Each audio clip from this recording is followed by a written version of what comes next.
Hello, everyone, and welcome to episode 3 of Inside the Club, podcast presented by the Salt Lake Tribune.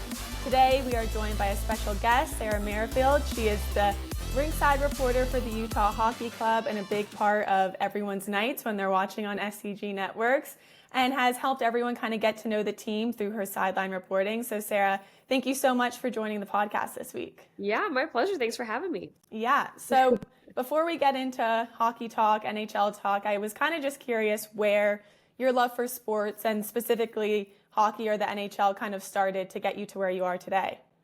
Yeah, wow. So, I first and foremost, I went to a broadcast journalism school. So that's kind of where I started in my career. But sports have always been a huge part of my life. I grew up with, I still have 2 younger brothers. But, we were a sports family growing up. My dad played college sports when he was in college. And, my mom was an athlete growing up. So it was just kind of natural for us to be outside picking up, roller hockey or tag or whatever in the neighborhood. And that kind of translated to team sports. So that was always a huge part of my life. And when I went to school at Syracuse, going into broadcast journalism, I had to kind of pick a field, and it was either entertainment, news, or sports. And for me personally, I loved the positivity and the uplifting stories that sports have the ability to kind of bridge the gap between the game and the humanizing of people in the game. And so for me, that was a huge part of why I wanted to do sports broadcast, because I had done it and I had played on team sports, but also the positivity of it all. So that kind of started me on that journey. And then I didn't actually cover hockey until I worked in Dallas at a regional network, Fox Sports Southwest at the time. And I covered the Dallas Stars for my very first professional team in 2017. And it was a wonderful experience. I fell in love with the game. The league as a whole is just such a, I kind of want to say like a wholesome group of people that play this game. They're kind of old school, a little bit old fashioned, but it's a really wonderful sport to be a part of. And, who can't love the action of the sport as a whole too. So yeah, I found my footing in hockey, and I'm really grateful to be back in it again after doing a little bit of a hiatus for a couple of years there. Yeah. Did that transition kind of feel natural going from athlete to kind of stepping into the more media world just because of your past experience? Maybe you could put yourself in the athlete's position. Yeah, maybe a little bit. I think there's an element of if you understand what it takes to be on a team, the concepts and the larger picture of what you're playing for is all the same. It's kind of like, sport is a universal language, right? Mm-hmm. The idea that if you understand one sport, you can kind of figure out other sports and learn about people through that. So I think yes, in a sense, but I also think too, there's an element of learning a new sport like hockey, for example, where there are so many little nuances of hockey or even baseball or football, for example, that take some time to learn. So I definitely had a crash course in hockey when I first started back in 2017. So it took me a little while to understand the game, but having been on a team before, you understand more of the camaraderie and the things that are more intangible about the game that kind of make it a little bit easier. Totally. And at Syracuse, was there a project or maybe a game you covered or a story you told where you're like, this is definitely what I want to do? Because I feel like a lot of us go into college thinking that could be something cool to experiment with, but was there a moment where you kind of knew that this was what you wanted to run with? That's interesting. I don't know that there was like a clicking moment that this was my perfect fit. Mm-hmm. I think I realized it maybe 2 or 3 years after my my junior or sophomore year, where I was really getting in the groove of like the extracurriculars. I was a part of something called Citrus TV, which was an all student run TV station. And I was in the sports department. We had different assigned beats to cover. So I had done a various, women's lacrosse, I had done women's field hockey, I had done women's basketball, and then kind of as you get older, you get the bigger beats. So I think at a certain point I hit this stride of like, oh, this is really fun. I get to travel with the team, on some road trips. I get to be a part of home games. I get to really be a part of the local media, which, most schools don't have that opportunity to do, which was a really exciting thing, as a college student. But what really won me over in broadcast was just, Syracuse's in-house broadcast department and the resources that they had to kind of elevate that potential career. So I got a really high quality demo reel right out of college because the facility was amazing. The teachers were wonderful. And at the time, we had a really solid couple of programs that were doing well. So we actually got to cover winning teams. That's a plus. Yeah, that's definitely a plus. So in that time span, it was definitely beneficial for my career and for the longevity of what I was looking to do in sports TV. That's awesome. And coming out of post-grad, just what was it like navigating the work world and kind of the next level of this industry as a woman in sports? Obviously, in most rooms, there's more men than women in this industry. So just what was that like as you're getting your start and building confidence just as a reporter? Yeah, it's funny because I went the local news route, and I know nowadays, especially with social media being such a heavy presence, it's not the most typical route to take anymore, but in my opinion, it was the most beneficial to the live reps and the real hands-on experience that you wouldn't get doing a more digital role. But at the time, I started out in small town Texas, Abilene. And Abilene was a wonderful experience. I was there for only a year because I was really ready to, get to the next step because it's a small town. But Abilene, Texas was a great spot for me to start because I got a chance to do something as big as Texas high school football. And as a female in that role, it's a little hard to go in and, think that you're like, I never played high school football because I didn't, I grew up playing soccer, lacrosse or whatever.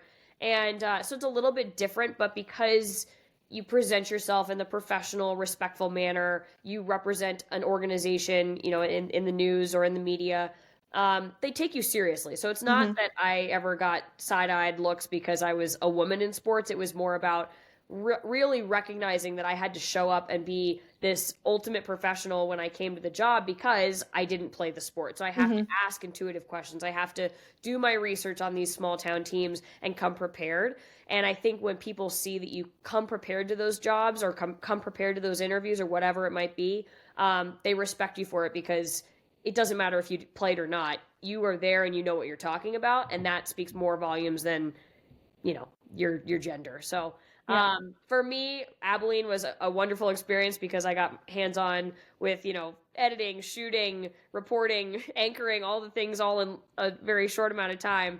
But also it was a full submersion in, everything Texas high school football and then some other ancillary sports as well. But really fun experience, at least in my first year out of school. Yeah. And then did you go right to Bally Sports from there? I know you did Dallas Stars, Texas Rangers, Mavericks. Yeah. Just how did that kind of inform what you were able to do in the next stage? Yeah, I went from Abilene actually to Austin, and I spent a year in Austin, Texas. I worked a lot of UT sports from, 2016 to 2017. So I was there for a year and then moved up to Dallas.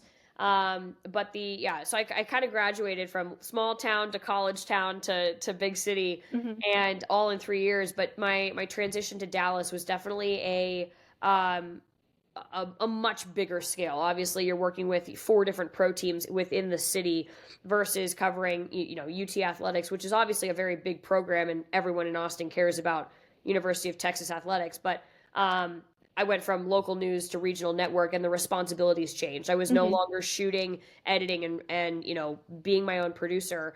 I had other people to do that for me. So I was really focused on just the storytelling, the sideline reporting, and hosting on occasion, depending on what my role was. Got it. And then now in Utah, it feels like the broadcast team, a lot of the other reporters, just like the team, all kind of ended up in Utah unexpectedly. Just what was that journey like for you and the decision? Obviously, it's very different than Dallas and probably what maybe you expected the year to look like, but how did you kind of end up here? Yeah, so I had worked with our game producer, Doug Foster. He and I actually go back to our Dallas days, and he informed me about the job, months obviously before I got the job. But I went through the interview process with our wonderful bosses at SEG and ultimately came down to me and a few others. And I was super grateful to get the opportunity to get out here and start, doing hockey full time again because it had been a while since I'd done hockey full time. And one of the things that really won me over was just the core values of SEG, the vision that everyone has here to make amazing, not just amazing product, but tell the stories of this team in such a pivotal year for this this franchise. So I was all in well before I even took the job, but it was right a no-brainer. Oh yeah, no brainer. But right off the bat, with all of us coming here from different places, we kind of got to Salt Lake City, and within a couple weeks, we had a group trip to the NHL broadcast meetings in New York City. And it was such a fast bonding experience from everyone behind the scenes to in front of the camera. And I've never been this close to a broadcast group ever. And it happened in such a short period of time. We have such a wonderful group of people. And beyond the talent on television, they're amazing people off television. And I can't speak enough good things about how awesome they are, but it fit so well. And our bosses, Craig Amazine and Travis Henderson, did such a wonderful job. And even, Ryan Smith, Chris Armstrong, all the people involved did such an amazing job of putting together a really comprehensive group of people that were all looking to accomplish the same goal. And I think that's why this broadcast team works so well. Totally. I was going to say, you can tell on the broadcast that you guys are just like having fun, which is, I think, fun for the viewers. Yeah. Just someone on hockey's fun, right? You have to have some fun. Totally. And Matt McConnell, he was one who's been with this team. He's been the voice of the team for a long time. Just what kind of resource was he to you guys coming in? Obviously, you can do as much research as you want, but to have kind of an oral history from him of where this franchise was and where it's going. Yeah, I was fortunate actually when, so because of my relationship with our game producer, Doug Foster, I was fortunate enough to work with Matt on 2 different occasions when the old franchise came to Dallas to play the Stars. And so I had the opportunity to meet Matt and know a little bit about him before coming into this season. And he is such a wealth of knowledge, but more importantly, he cares so much about being, obviously a human first, but really learning about everyone and their stories and just getting to know them on a human level. And anytime I see him walk into the locker room and, chat up Josh Doan or, Mikhail Sergachev or whoever it might be, just because he has the rapport with them.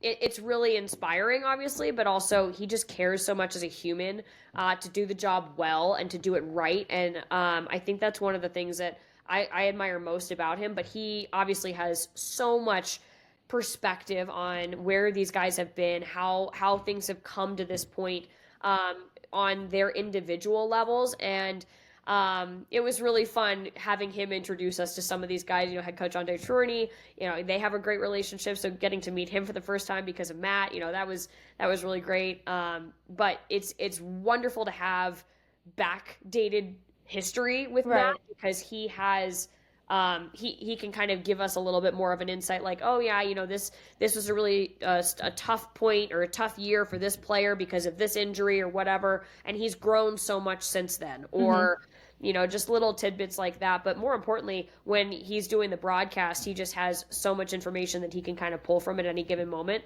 to paint a better picture for the fans for the hockey club. Totally. And from a production side with you, people see you on the TV once pregame starts, but we know it's a long day ahead of, puck drop. So could you take fans maybe behind the scenes of what your day looks like leading up to, when the cameras go on? Yeah, for sure. So at the moment, this is a temporary period of time where I'm actually filling in for Kim Becker, because obviously she had her baby recently. So we're so excited for her, but we obviously miss her dearly. So my day in terms of time frame doesn't change too much, but right now my responsibilities vary a little bit. But typically on any given game day, I'll wake up, get, my life in order before I head over to morning skate. Typically around 10 o'clock, I'll arrive at Delta Center morning skate somewhere between, 10:15, 10:30. And then we do, watch them skate around, then go into the locker room for interviews. That's kind of where I get most of my reporting stuff. So I'll go in with a couple of questions prepared about topics that have been brought up in the broadcast or previous games or whatnot. And then sometimes it's just about sitting there and having human conversations with some of the guys. Because not all the time does it have to be hockey all the time, because they're humans too. So my job in part is also about getting a little bit more of like, hey, how are you? What's your day like? How was your off day? How's your family? Those kinds of things. And I think they like talking about that stuff, especially if they're, in more than spirits. How they're playing. Yeah. They'd rather talk about the non-hockey stuff than the hockey stuff all the time. But yeah, we'll do the interviews during morning media, and then typically we'll go have a little debrief with our producers, our broadcast, analysts, rather Dom, Nick, and Matt, and Kim and I will all talk about what our plan is for the upcoming broadcast. And then I'll go home, eat lunch, run my dogs. You have dogs here? My dogs are here. I don't know if you can hear them chewing on bones in the background. No. They're over here in the corner. So did they make the move with you? They did make the move with me. Up a 20-hour drive in the car from Dallas, Texas. They love snow.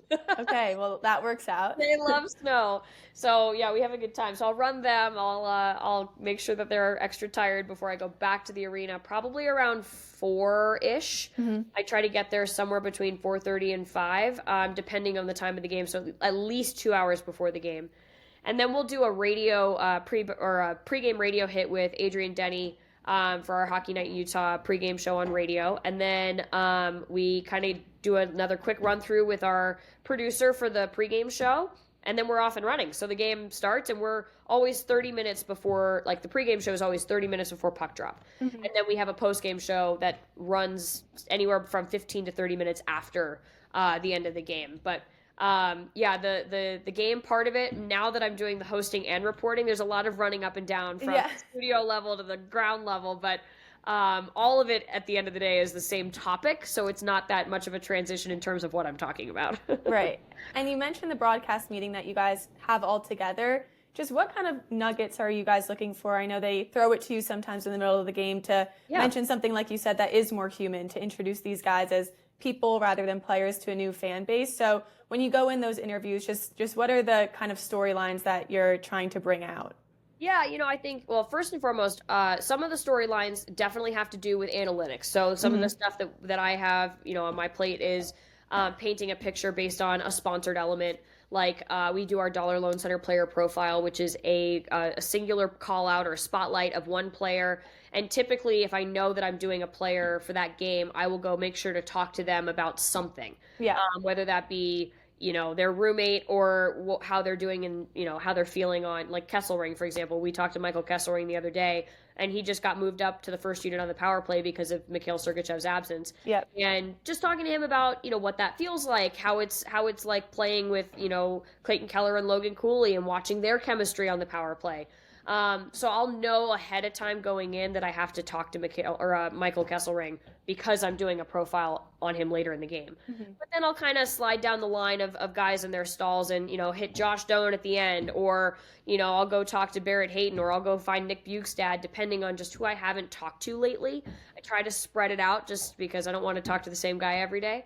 But like I said, sometimes it depends on how the game has been going. So, with Clayton Keller, the next time I get a chance to see him, I'll probably ask him how his eye is doing. Yeah. What that experience was like, because that looked gnarly. Yeah. But little things like that. But then it's not so much the statistic side. Like, for example, Logan Cooley. He's 98th percentile of speed in the NHL. And the fact that he's continuously hitting that threshold, it's not necessarily about the statistic anymore. It's more about how do you maintain like the energy on a regular basis to perform that speed. And he'll give me whatever his insight is. And then I use that nugget for the game. So it's not always about the stat, but sometimes it's about the person. Sometimes it's about the performance. The lighter stuff is maybe like Mikhail Sergachev and his chickens, or Jack McBain and Dylan Gunther and their Costco runs, or Olli Mata and Yusuf Alamaki and how much they love Finnish saunas. Like, anything is fair game in those kinds of parameters. But my other favorite thing to do with the players is if they ever have family in town or around, they happen to be at the game and they're okay with us having a conversation with them during the broadcast, we'll go seek them out and get a chance to talk to their parents. So that's always fun too, because we get a little extra, parental perspective on the players. So anything that makes them a little bit more human, but also fun, it, like I said, it's hockey. It should be fun. Yeah, those hits you did during the Mentors trip were great. Those are awesome. They had a good time too, I think. And they won. They won like 3 in a row, didn't they? I think so, yeah. The moms were definitely having a good time with all that, that's for sure. No, that was cool to see. For you, do you have a most memorable game, whether it was because of the broadcast or just being in the building?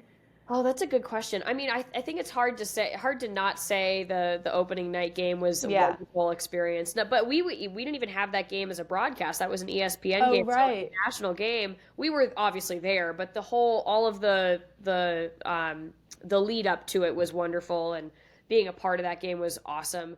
I think a couple of memorable games that I can think of, like the Karel Vejmelka career high saves game against Carolina. That was a really fun game. It was fun to witness his energy and his emotion after that game. Honestly, even last night, I had so much adrenaline going for that Winnipeg Jets game. I mean, it was when the team feels good, you feel good. So we get a broadcast win and a team win. That's a recipe for a really great night. Sometimes the TV side goes great and the game is a loss, and it's like, it's rough, or the game's a winner and the broadcast was just, we had a rough night or whatever.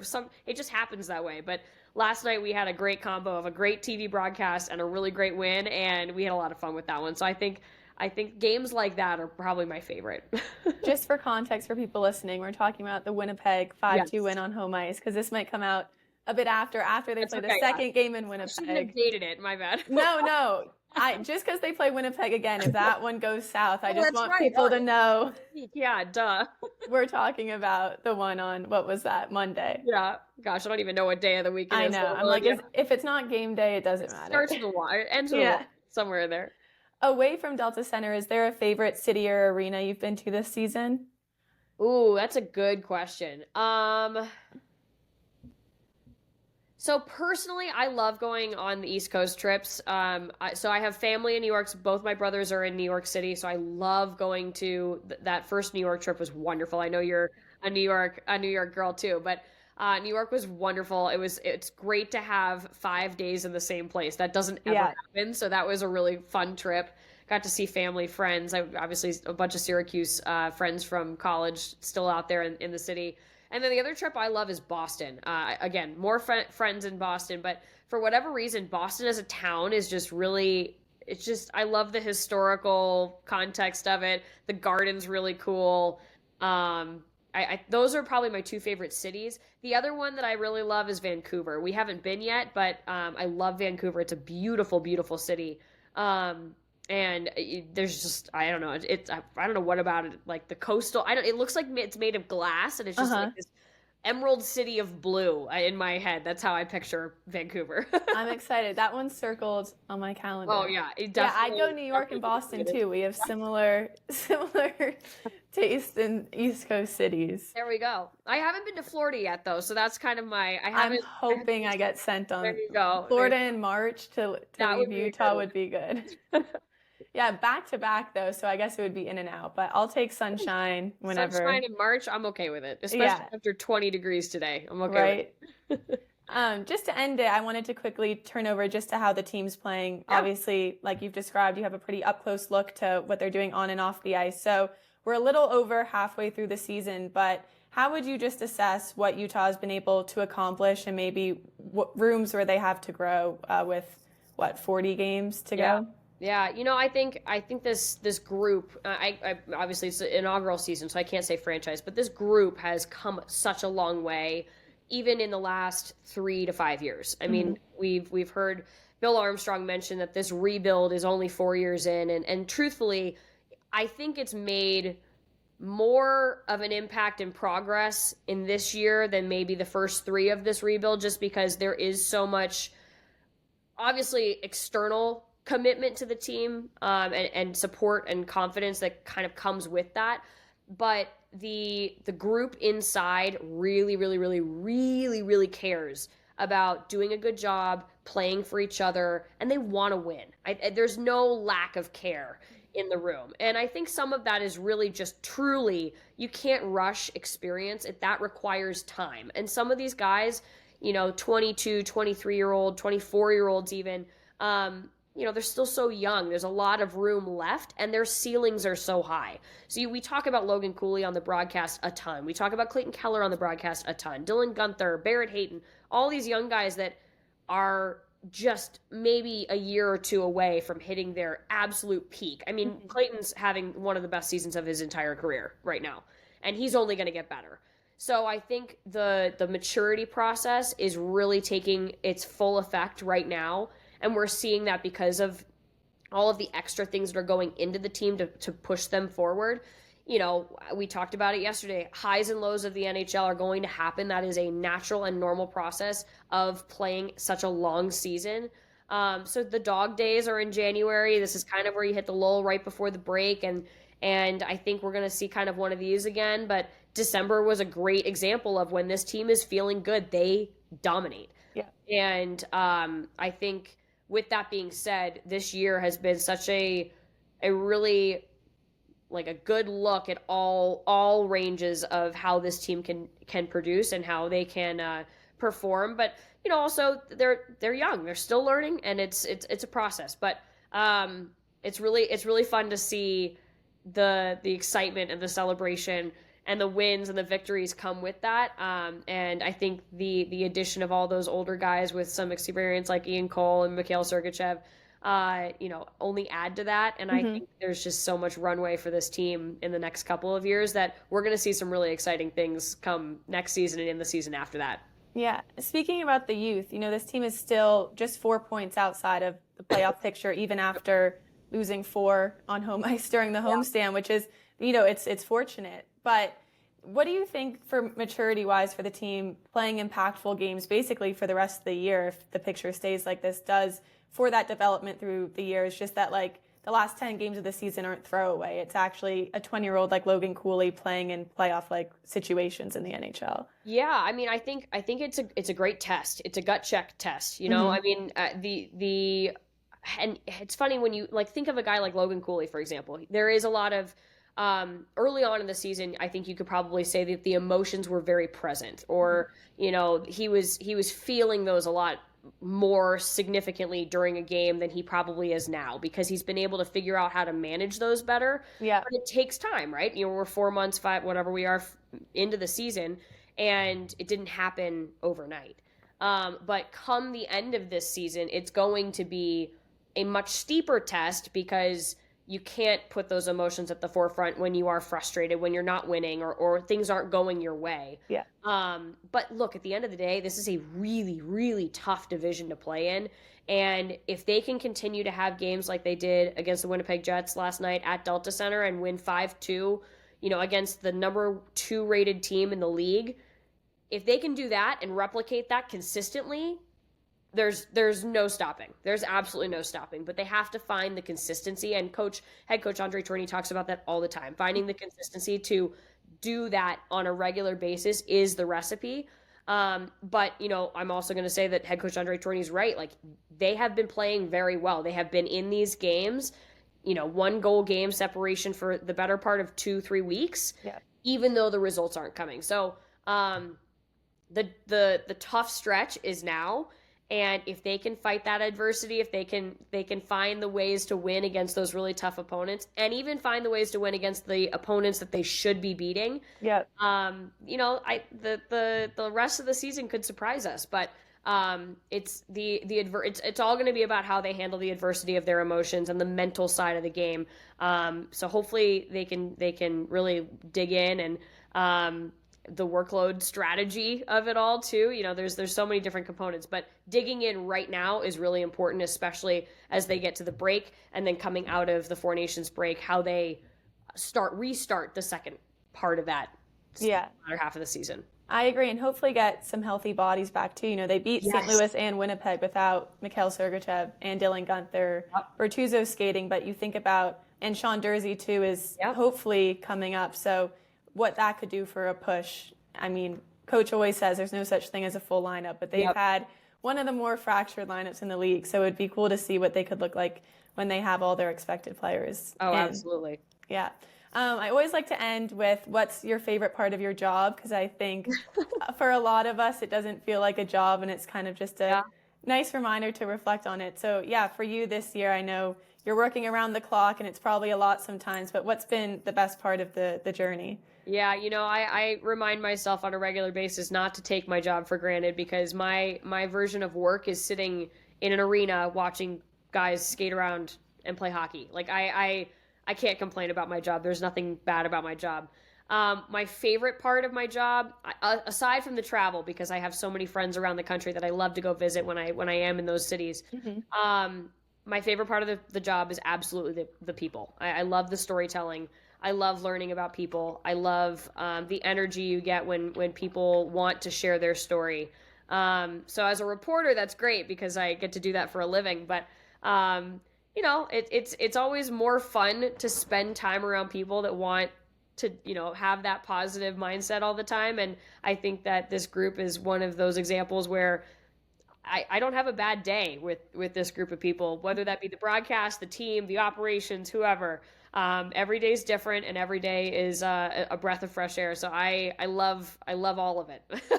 I don't want to take any day for granted. Great. And obviously people know where to find you on TV, but if they wanted to follow you on X or anything else just for your coverage, where can people look for you? Yeah, Instagram, Sarah Merrifield, just one word, no space, no capitals or anything like that. X is SC Merrifield. My middle name is Cameron, so there you go. We got SC Merrifield. And then what else do I have? I think that's kind of all I have. I do have TikTok, but I don't even know what that handle is, to be really honest with you. So it's on my Instagram. Okay, it'll be local on the For You page, I'm sure. And then if you want to see some puppies, here, come here. Oh, yes, please. Come here. Can you say hi? He's like, oh my gosh, what's his name? Right now, this is Bentley. Hi, Bentley. Oh my gosh, so cute. How old is he? I have Bobo, who just snuck under the table. They're both red Goldens. Bo is 7, and Bentley's 3. So cute. Everyone listening, you should click on the YouTube link so you can see Sarah's dogs. They're very cute. They're over here like, are you done yet? Are you done yet? No. So cute. I wanted to get a dog, but I was like, I don't know how I'd handled it. It's definitely a lot, but they're troopers. They're travel warriors. Very cute. Well, thank you so much for taking the time to do this. I'm sure everyone will enjoy hearing the inside look at SCG. My pleasure. Thanks for having me. Yep. Another big thank you to Sarah for coming on the podcast this week. I hope everyone enjoyed the interview, getting to know her own journey to Utah, and also a bit of behind the scenes of the SCG production on the games and pregame and postgame shows everyone gets to watch for Utah Hockey Club. So thank you, Sarah. And now we're going to get into the Q&A portion of this week's podcast. The first question is, should the team keep Josh Doan up for the season or send him down to the AHL with the Tucson Roadrunners? Since the beginning of the season, no, I agree that I think getting sent down at the beginning of the season after being with the team for I think 9 games was good for his development, for his confidence, the mental side of the game, and being able to play in more situations to just kind of get him more reps to be ready for the NHL level. But I personally don't think Josh Doan should go back down to the AHL this season. I think what he's done for the team since being called up a few weeks ago has been really big. He's on the second line right now with Matthias Michelli and Barrett Hayton, and just the edge and the grinding factor that he gives in a top 6 role, I think is kind of hard to replicate. You look at the game against the Winnipeg Jets at Delta Center last week, and 2 of those goals from the second line, that's just a hard forecheck by Josh Doan. He's always hustling for the puck. He's good on both sides. He's working on his defensive details. He's on the first power play unit. And I just think he is not only versatile, but he cares a lot, and it shows in his play.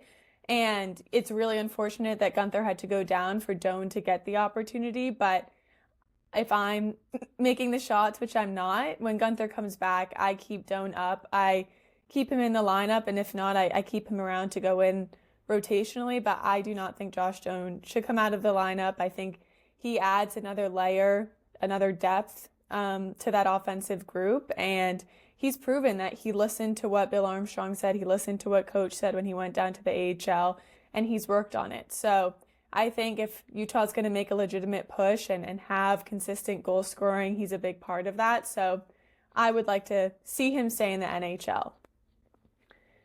Next question, another question about sending up and down. If Sergachev ends up being out for a while, do they bring Maverick Lamoureux back up? So Sergachev initially was out day-to-day with an upper body injury, but Utah, when I'm recording this, I forgot to mention, live from Minnesota right now, if you're watching on YouTube and wonder what this backdrop is. I'm in Minnesota for the game tonight against the Wild and then off to Winnipeg tomorrow. But Mikhail Sergachev did not make this road trip. He's not here with the team, and it's a 3-game road trip, so he's confirmed missing the next 3 games. And coach said he's still day to day, but based on what he's missing, it's going to be a week or more until he's even practicing with the team again because he's back in Utah. So that's definitely not the best news that I think players or fans or anyone really wanted to hear. On the bright side, Robert Bertuzzo is traveling with the team. He was at morning skate today. He's coming back from a lower body injury. He's not in the lineup, but I think it's a good thing that he's skating with the team on the trip, so maybe you're getting a body back defensively soon in him. But even if Sergachev is out for a little bit longer, I'm not sure if a Lamoureux call-up is completely necessary. If you look at the D pairs now, it's Mata and Marino, which has worked out well. Cole and Kessering, which is consistent. Valimaki and DeSimone. DeSimone was picked off of waivers by Utah 2 weeks ago-ish from the New Jersey Devils, and he's been a good plug-in. And then Kolyachonok is also the 7th defenseman right now, and with Bertuzzo practicing with the team, they have 8. And then hopefully Sean Durzi is able to come back towards the end of the season. So it's not like they don't have 7 to 8 defensemen to rely on right now. And I also think in the same vein as we were just talking about with Josh Doan, the team wants Lamoureux to play power play minutes, to play on the PK, to play more minutes, to have a more important role in the AHL, and just get more ice time too in reps and practices. With the NHL schedule, if he wasn't playing, maybe they wouldn't skate for 4 days just because he'd be in healthy scratch or they didn't have practice. So I think they just want to really help him keep developing, because really the only reason he was called up this season was because of the amount of injuries they had on the back end. I don't think anyone was expecting to see Maverick Lamoureux that early. So I don't think fans should be discouraged that Maverick is in the AHL or maybe that he'll stay there. Doesn't mean that he's not going to be a big part of this team moving forward. I think just in terms of their roster construction right now, that's a guy that if he's in the AHL, he's only going to get better. And if they have the bodies at the NHL level, I think they, stay how it is. That being said, if Bertuzzo is just on this trip kind of to keep in with his routine and bond with the guys, and he's actually not close, and Durzi's not as close as some people might think, and then you only have one defenseman in Vladislav Kolyachonok as the 7th defenseman, maybe you do call Maverick up just to have another body up here, but I just don't think that's what the organization wants for him. They don't want him to be here on an outside role, not really playing, not really practicing. They'd rather see him get the reps in the AHL. So I think the only way they would call him up is if injuries get worse and Bertuzzo's out, Durzi's out, DeSimone's game maybe dips, things like that. But I think for now, they're pretty happy and stable with what they have. All right, next question, Dylan Guenther update. Guenther, unfortunately, does not seem to be close to being back either. He is in Utah for this trip. He obviously didn't make the trip. Coach kind of had a funny quote when we asked about Guenther. He said, "He's not in the picture. He's skating as good as me right now. I can tell you that's far away from NHL ready." So, it's good that he's skating. Obviously, he's skating on his own. He's doing his rehabilitation on his own, but he has not practiced with the team since getting injured and does not seem like he will anytime soon. When Guenther initially got hurt, they labeled it as indefinitely, which definitely sounds a little scary, but coach said that doesn't mean for the rest of the regular season. He expects him to be back before the end of the season, which is a good sign. He says it's a long recovery, but not that long. So it wasn't as specific as some of us might want, but it sounds like even if Guenther feels far away now, he'll be back. What is it? It's January, almost February now, so it has to be within the next 2-ish months. But yeah, he's not practicing with the team, and it sounds like he's skating, but not skating very well yet. So that's all the updates we have on Guenther. Like I said, he's at home this week, and I talked to Jack McBain today, who's his roommate back in Utah, and those two usually go to the rink together, and they drive everywhere together. I was just asking what it was like to kind of be separated now, and he said, I think Guenther's more pissed off than anything. He's using a lot more gas going to the rink by himself now. He said he'd give Guenther a call while they were on this road trip and Guenther was home alone. So thought that was funny. Those two are always good for a roommate quote. All right, next question. Who is the best at sewer ball? This was a funny question to me. I asked McBain and Bukestad this. I'll read Nick Bukestad's answer first. He said, I would say Keller is the worst because he is lazy. He won't go for the ball. I would say Michelli is pretty good. The Finns are pretty good. Välimäki is pretty good. They grow up playing, though. O'Brien and Keller are definitely the worst. And McBain said, best at sewer ball. We never have the same guy win, but I'd put myself up there. I'll go me, and Michelli is pretty good. He said Keller wins a lot, but he cheats, so I don't know if you can call him up there. I'm in the top 2, I think. And then he said, worst is Gunther, Bukestad, and O'Brien. They're my automatic worst 3. So the hard-hitting journalism that you guys come to this podcast for, there you go. And then in terms of other competitions they have when they're on the road, Bukestad said that sometimes they'll find a mini putt, mini golf place to all go together with like 10 guys, and they'll bet on who's going to win. His quote was, it's a bunch of grown men yelling at each other at mini putt, and he said Kerfoot is probably the best at that non-hockey sport. So sounds like McBain, Michelli, Välimäki are good at sewer ball, and Alex Kerfoot is good at mini putt. Next question. Where did the Mountain Blue inside Connor Ingram's pads go?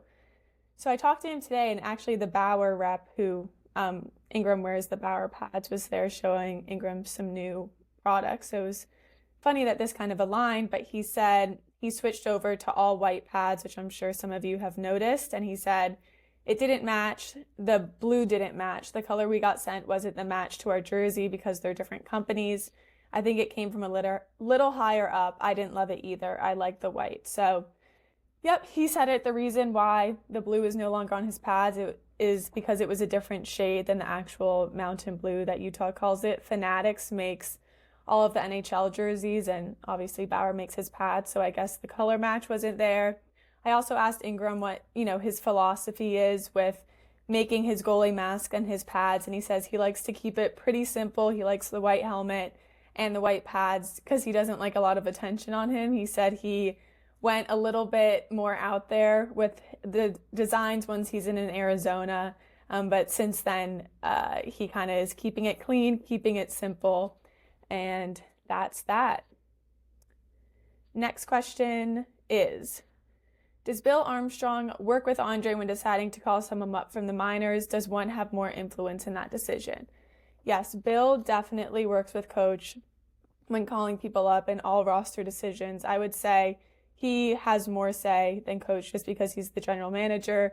This team is constructed of players he drafted and he traded for. He's kind of, he's more in charge than the coach. That doesn't mean that Bill's in the room and vetoing things Andre is saying.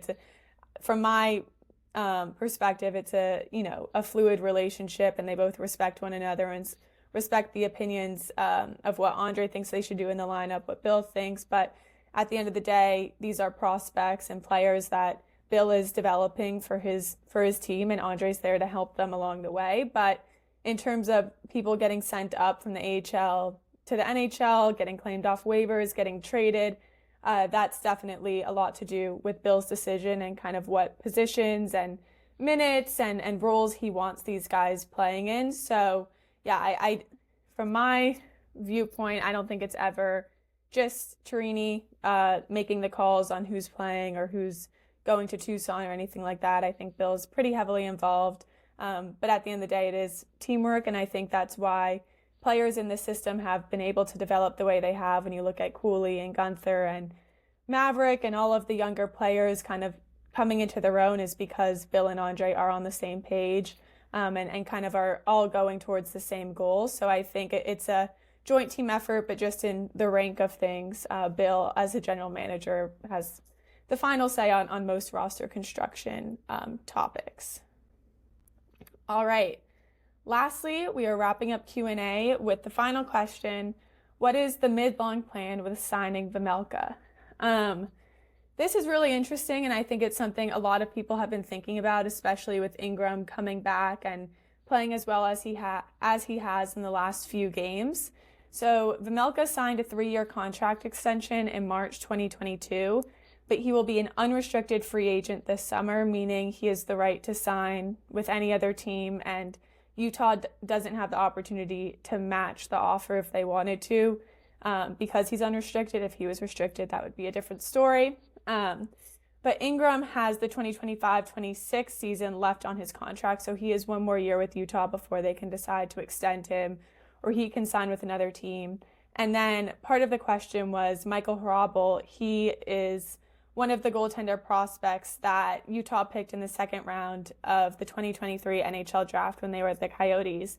He's currently playing NCAA hockey at UMass Amherst, which is in Hockey East, over in Massachusetts, and he was also a big part of Czechia's team, and he's been putting up really strong numbers and developing well, so he could probably join the team, sign his entry-level contract in the next year or so. So that's another goaltender that you have to think of coming in the pipeline, and everyone saw how Jackson Stauber could also hold his own too. So I think that's where the Vejmelka signing or non-signing an extension gets a little more complicated, especially with a trade deadline coming up and in the off-season. Goalies and goaltender trades in the NHL, I think, are a little different than trading a skater for a skater, defenseman for forward, and that type of thing. Sometimes the return on it isn't as much as you would expect, but at the same time, I think a lot of teams are desperate for good goaltending right now. Some have the scoring they need and the defense they need, but the goalie and the goaltending performance maybe isn't on par with what they're trying to do with the team. You know, from the top of my head, I feel like Flyers, Blue Jackets, Canadians, Penguins, even, you know, Carolina Hurricanes even could be really excited if a guy like Vejmelka was open to conversations. So I think it'll be interesting at the deadline if Utah thinks that if they traded Vejmelka to a contender, if they were going to be a bit of sellers at the deadline, maybe they could get a bigger haul back for him because teams would be so desperate. But at the same time, I don't know if someone's going for a goaltender at the trade deadline just to be in a new system and kind of get up to par before playoffs. But two, then are you just going to go with Ingram next year and hope Stauber's good or hope Hrabal can kind of transition to the AHL, NHL level? I think Utah has been good this season and still in the playoff picture because they've been able to rely on both Ingram and Vejmelka.